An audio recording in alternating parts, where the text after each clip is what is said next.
Hello, everybody. Welcome to this special episode of Africa Talks Tech. We're recording this episode for the 2022 edition of Festive Tech Calendar. Sam, what do we have for our audience today on this special December episode of Africa Talks Tech? Well, it's a festive tech calendar, so I guess what we are going to be talking about today is just some of the really creative, innovative technologies coming out of Africa. Some have been around for a little while, but they're probably getting a little bit more prominent. And then we'll also do a little bit of a recap of some of the shows that we've had this year because we've had some amazing speakers on Africa Talks Tech, and then taking a little peek into next year and what's to come next. So, Kazeem, I guess we better dive straight into it because it's that time, right? Um, Time to celebrate something out of Africa and what Africa brings to the world.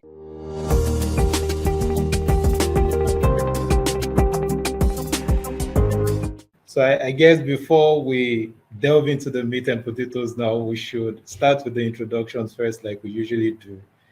So my name is Kazeem Adegboyega. I work as the founder of Icon Systems. I'm currently do this alone, so I have my very good partner and awesome friend with me, Sam. Oh, hi, my name is Samuel Erskine. I'm based out of the UK, grew up in Ghana, but spent a great deal of time in Europe traveling around. But I am super happy to be hanging with my brother from Nigeria again. We've been doing this for a while. So this is the virtual me on the continent of Africa, connecting with the physical Kazeem based out in Nigeria. So are we ready to kick back and start celebrating this episode of 2022 to see us into the beginning of 2023? So we're going to be kicking off things today on the show with some of the innovations from Africa. Some people used to know Africa, or people used to refer to Africa as the dark continent, but that's way in the past. So Africa, as we know it now, has seen a lot of development. Yes, we still have some catching up to do, but we're making some good progress. So to start with that, I'll start off with an innovation from Nigeria. Just last month, Nigeria launched our first humanoid robot, so which is the first of its kind in Africa, though. So the robot is known as Omife. So Omife is an Igbo character, right, with a very good understanding of African culture and behavior. She was built to provide this language service to businesses. And, Omife was built by a local company here in Nigeria with a lot of artificial intelligence behind it to learn and improve and understand new things when conversations is being made. During conversation with people, she's able to pick up few things, new things, and improve, as a result of those things that she's picking up.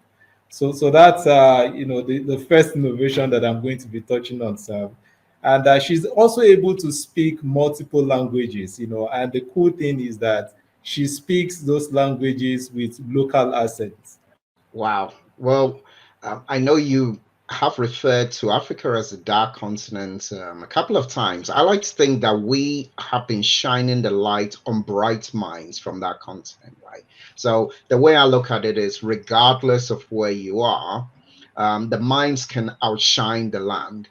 And I love the fact that you've shared about this innovation because we had a previous guest on that talked about storytelling using the African stories to teach kids about alphabets and stuff like that. So, instead of A for apple, you had a more local version of that. So thinking about this AI bot, it's more relevant because, a lot of the humanoid bots out there would have been programmed with different continents in mind. So having that local piece, that is big, and I love that innovation. I know it's from it's focused on one part of the tribes, right, from Nigeria. So Kazeem, uh, is it going to expand into other tribes from Nigeria? Or is she just going to be multi-tribal? there are a lot of things that the robot is capable of. So now it was launched as somebody from the Igbo tribe of Nigeria. So hopefully, as time goes on, so they should also be able to inculcate some of the other tribes, perhaps even from the other African countries as well. Indeed. I mean, I'll be more than willing to test her fancy skills. So let me know when she gets there. Um, but Yeah, I guess seeing that this show is about, what I like to call "Did you know?" I also yeah. recently found that it's not very new, but it's very, very current and very, very in tune with the times, right? So it's about the cardio pad by an inventor from Cameroon called Arthur Zhang. And his story is really interesting. I love the invention because it allows somebody to go into a rural village and use something the size of a tablet to take the heart reading and send it remotely to doctors that are in much more urban places so they can diagnose and work with their patients in real time. So, again, this is something that's come out of Cameroon. And I believe it's even being used in places like India. It's still taking a foothold. So it's another one of those bright ideas, bright technologies invented in Africa and being shared with the world. That's a very nice one. When I look at it, sometimes the main essence of innovation really is to be able to solve a problem. So invention by itself really isn't if there's no particular problem that thing is meant to solve. So you just mentioned it now that one of its application, at least to Africans, is that people in the rural areas are able to take advantage of it. So that's one area that we're still having some bit of struggles locally here in Africa. People in the rural areas find it a little challenging to get good access to healthcare. So I mean, developing this device, tends to fill that void, so to speak. So people in the rural area can take advantage of it. So provided they have internet access still. So that's a very great one, Sam.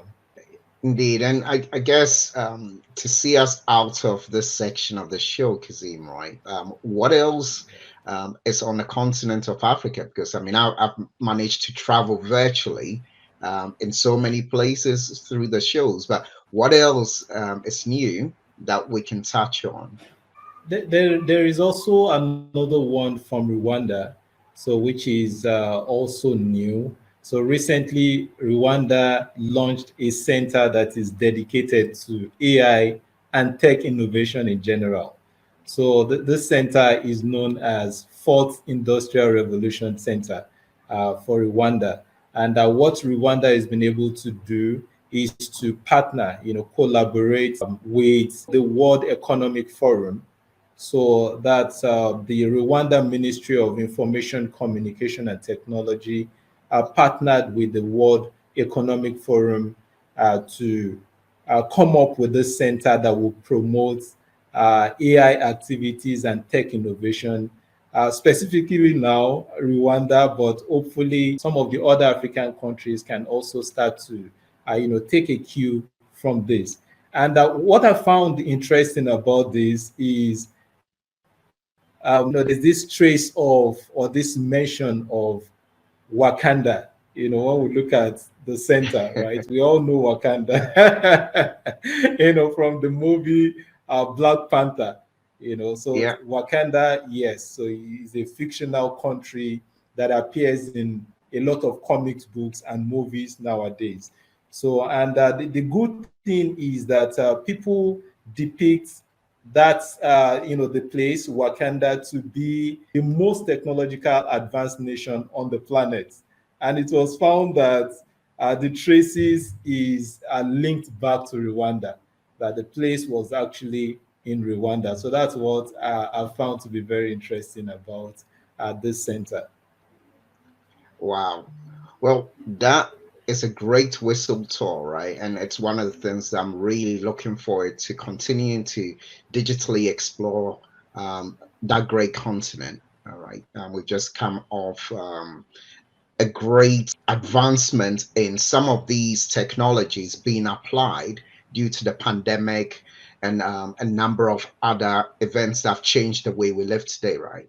But what I wanted to move us to, Kazeem, is really more of a recap of what 2022 has been like. It just feels like a lifetime away when we did this similar show, right, last year.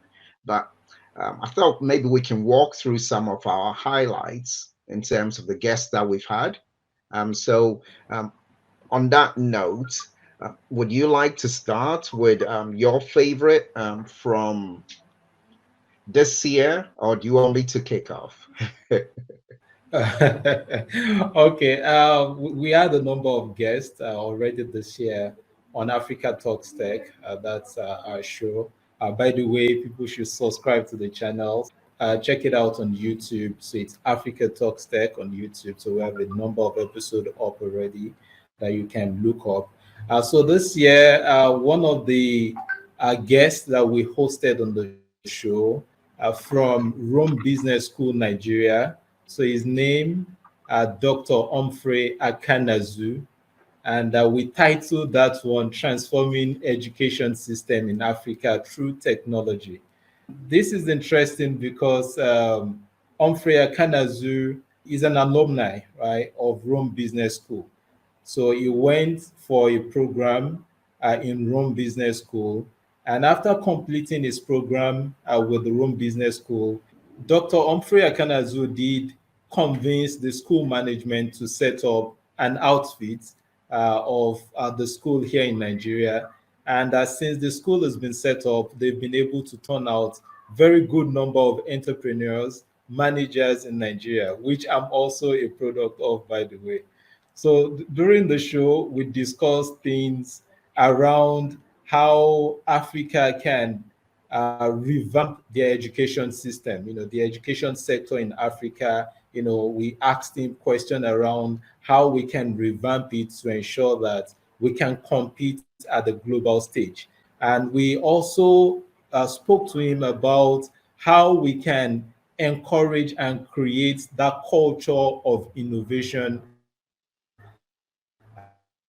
among were some of the highlights that we touched on this particular episode. So if people would like to check this out, they can look somewhere up on the screen. So we'll try to put the link somewhere on the screen for them to check it out. Indeed, Kazeem, and I won't embarrass you, Kazeem, but I know you graduated recently from the Rome Institute yourself, so congratulations.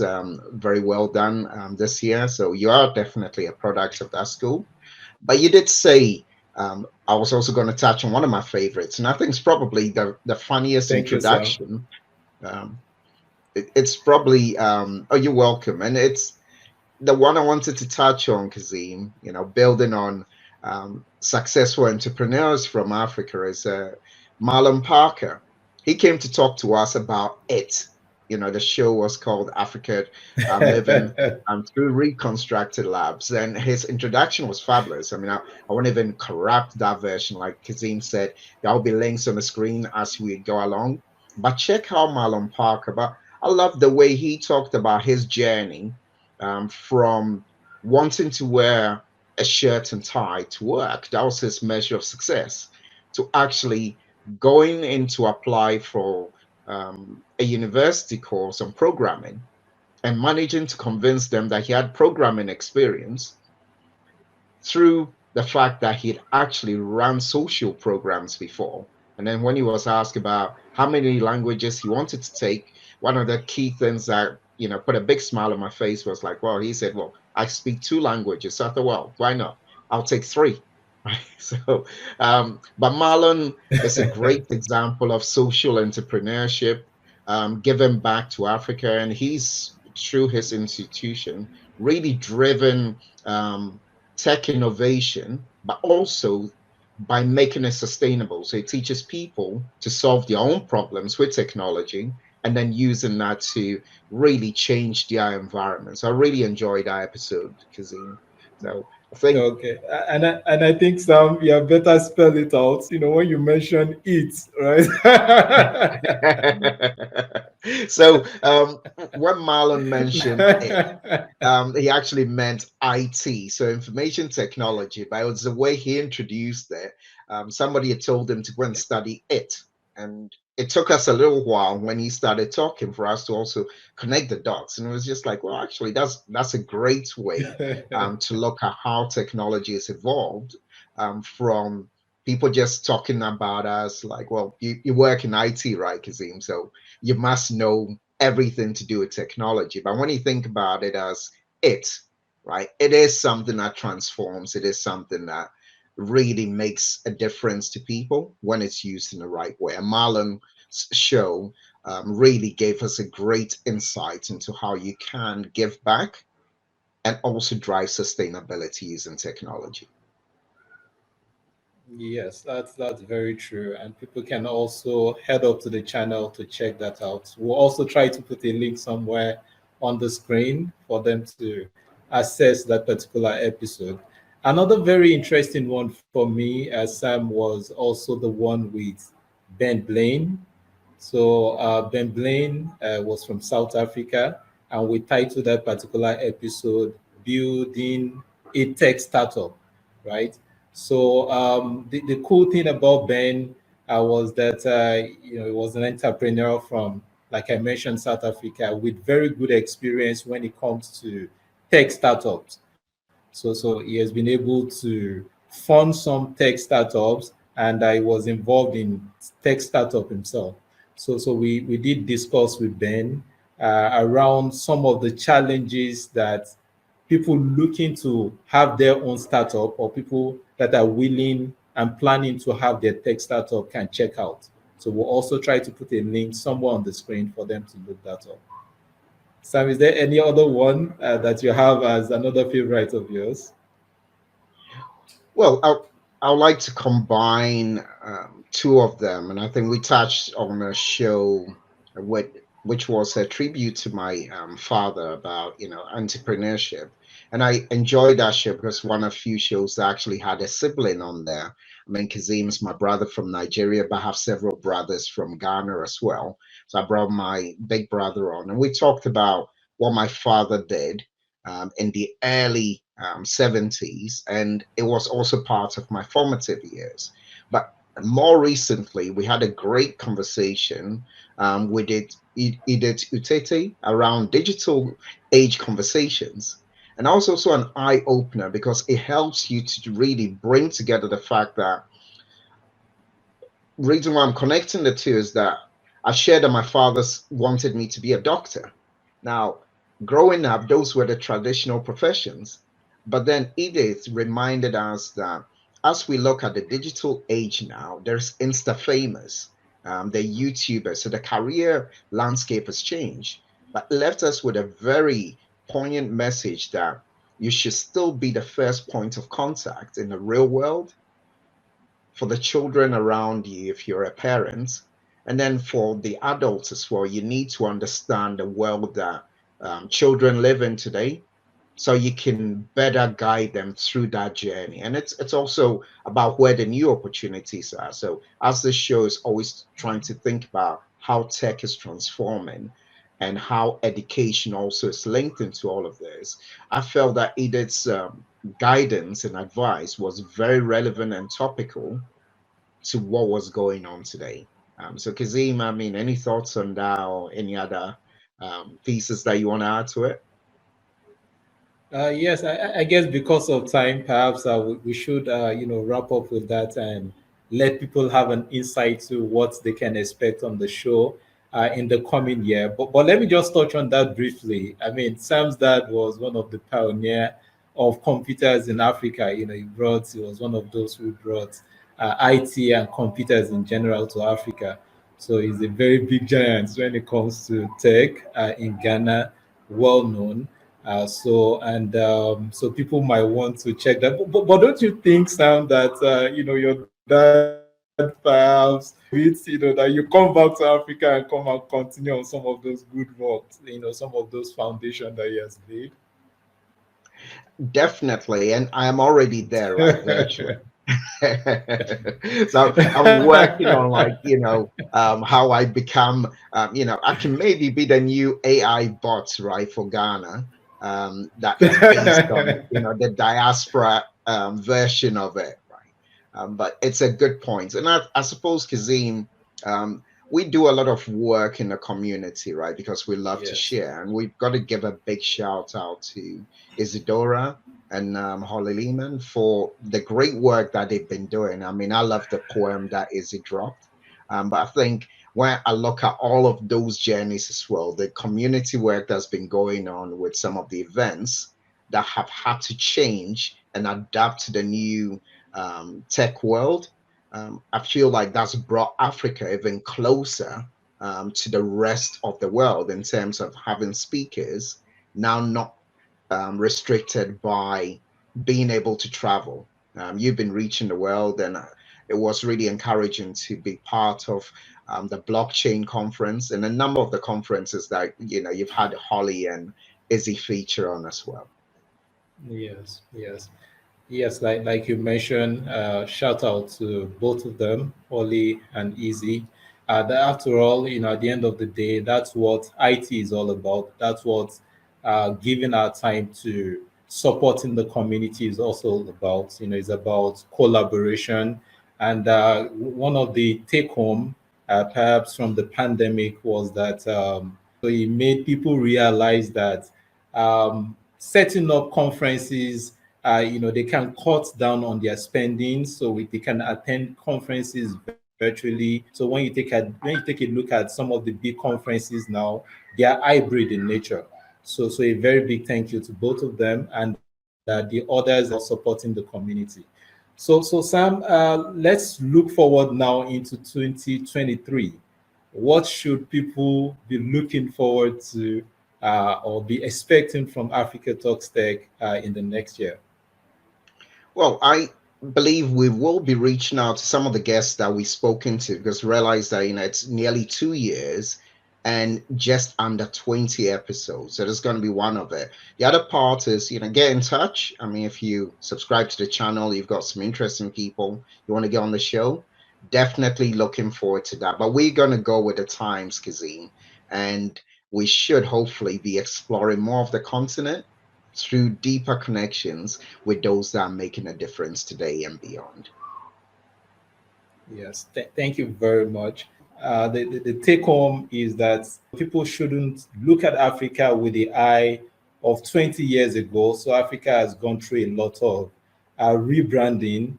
Yes, we still have some catching up to do, but we're making decent progress as Africans, and we need to showcase Africa as we have it now, so that the rest of the world can see Africa as it truly is now.